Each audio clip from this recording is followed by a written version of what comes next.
Oi, pessoal. As pessoas costumam fazer uma grande confusão entre o que chamamos de céu astronômico e o céu astrológico. E é interessante a gente dizer que, apesar de falarem aparentemente as mesmas coisas, ou seja, da movimentação dos planetas no espaço, a astronomia e a astrologia são coisas bastante distintas. Uma trata do céu sob o aspecto científico, onde os planetas giram em torno do Sol e este caminha no espaço percorrendo o eixo da eclíptica, que é um cinturão celeste que chamamos de zodíaco. Ou seja, a astronomia vai nos trazer uma visão do nosso sistema solar vista do espaço, do mesmo ponto de vista de um observador situado do lado de fora da Terra. Enquanto, na astrologia, a observação dos fenômenos celestes passa a ser vista sob o ponto de vista de quem está no planeta Terra, a qual vai ser tomada como referência central dos fenômenos, em torno dos quais se vai estabelecer uma abordagem filosófica e arquetípica, tentando compreender suas influências nos destinos humanos. Deste modo, o céu astrológico fica restrito apenas a um conjunto de 12 constelações e 10 planetas, sendo que entre eles o Sol, que é considerado um planeta, na verdade é uma estrela, e a Lua, que também é considerada um planeta, na verdade não passa de um satélite da Terra. Enquanto no céu astronômico temos uma infinidade de mundos estelares, planetas e astros praticamente infinita e irrestrita. Dentro da questão astronômica, Plutão, por exemplo, é um astro com uma movimentação bastante atípica, que não se enquadra no padrão de comportamento dos demais planetas do nosso sistema solar. E por isso mesmo este acaba sendo questionável quanto ao fato de ser realmente um planeta ou não. Aí vem a ciência no momento e determina que Plutão ora é, e depois decide que este ora não é mais um planeta, ou anuncia que se descobriu uma nova constelação zodiacal, no caso Oficus, também conhecida como Serpentário.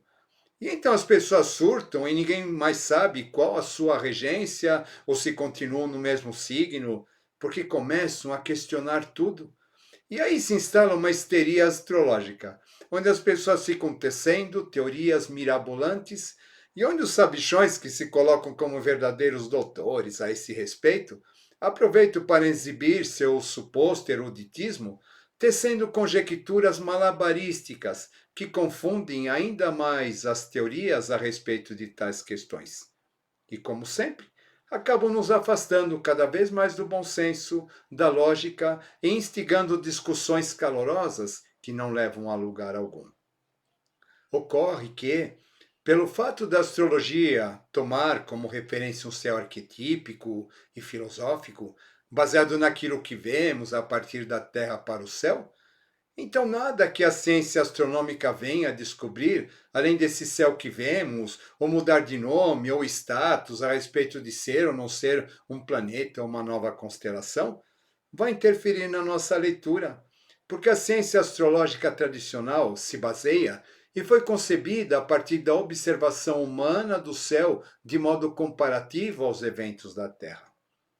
Tanto que existem astrólogos que até hoje usam apenas a astrologia clássica, onde são levados em consideração apenas os chamados 7 planetas da antiguidade, ou seja, apenas aqueles que conseguimos ver no céu a olho nu, que são Marte, Mercúrio, Júpiter, Vênus, Saturno, Sol e Lua, e que regem os dias da semana, como alusão aos 7 dias da criação e também nossos corpos, chakras, enfim, toda a nossa formação humana setenária. E tais leituras são bastante precisas, pelo menos de modo objetivo.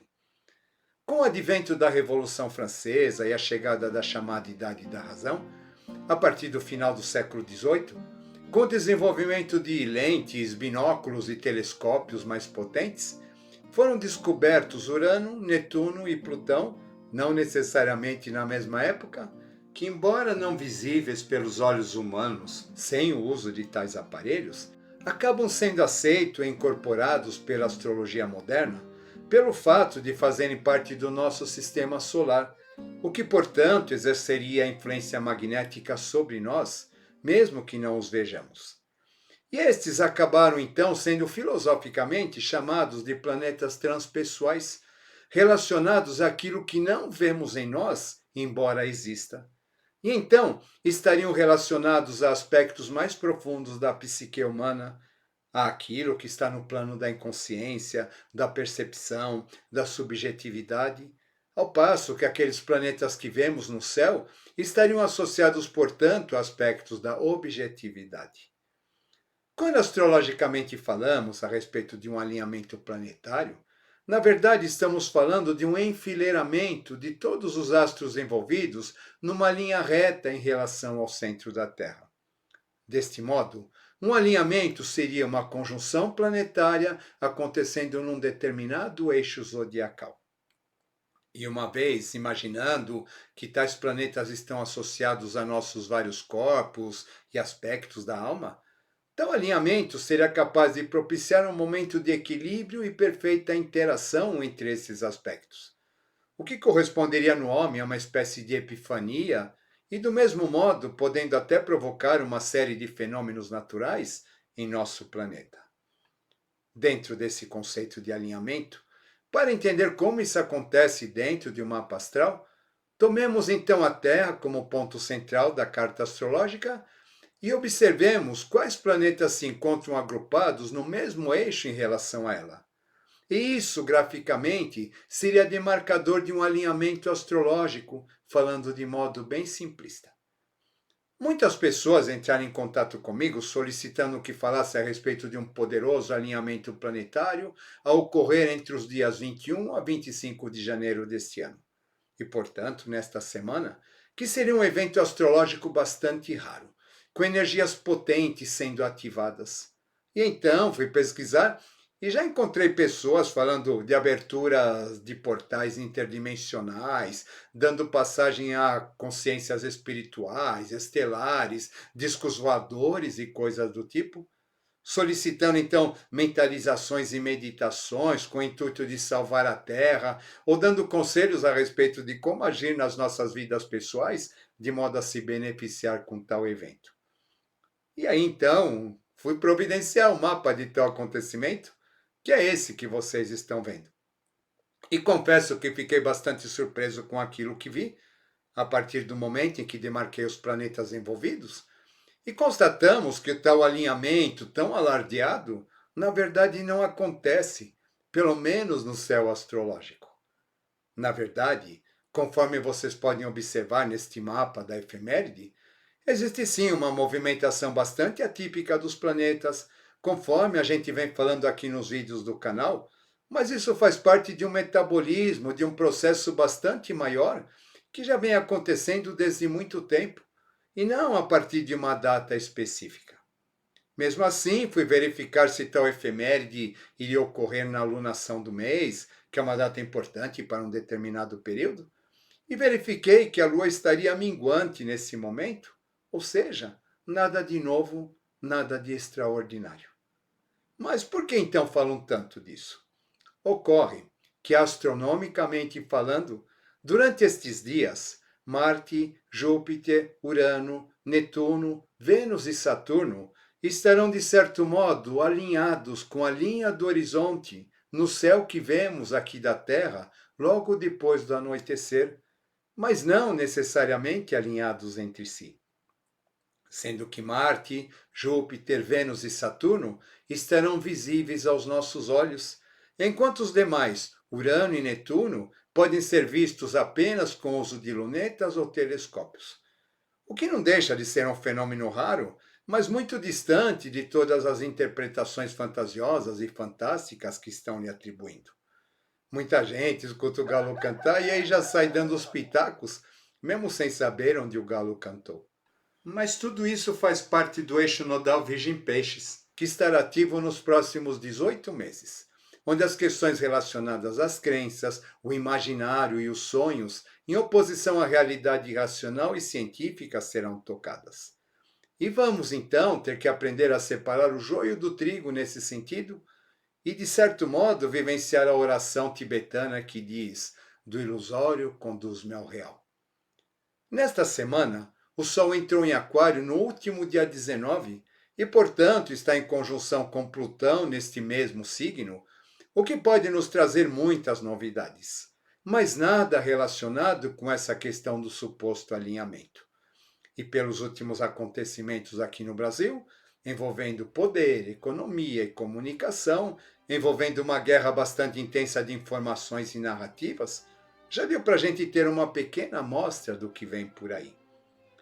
Este canal pode não ser um dos mais emocionantes, já que o compromisso que tenho com vocês em relação à verdade e o bom senso, no tocante a tudo aquilo que tratamos aqui, deve prevalecer.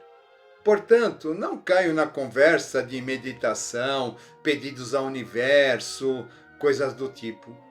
Não vai abrir portal nenhum para dar passagem a seres extraordinários, para salvar a Terra, libertar a humanidade, separar a luz e castigar as sombras e coisas nesse sentido. Você não imagina o quanto eu gostaria que algo do tipo acontecesse para nos tirar logo dessa pasmaceira monótona, dessa realidade triste que estamos vivendo? Mas infelizmente não é o caso. Você não imagina o quanto eu gostaria de me surpreender com algo extraordinário e inusitado que colocasse em xeque todos os valores da humanidade e a fizesse pensar e a fizesse se reformular?